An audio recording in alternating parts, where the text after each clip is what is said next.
Hello everyone, welcome back to my channel. In today's video, it will be doing the part 1 of Rubik's Cube pattern.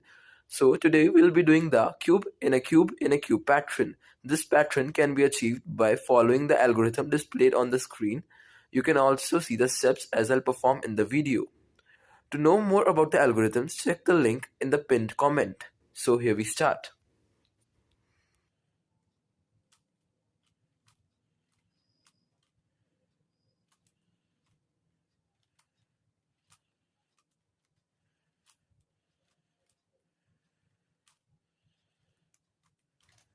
So this is the cube in a cube in a cube pattern. Here we have one cube, and the next cube. And similarly on the opposite side, one cube, and the other cube. Thank you and follow for more.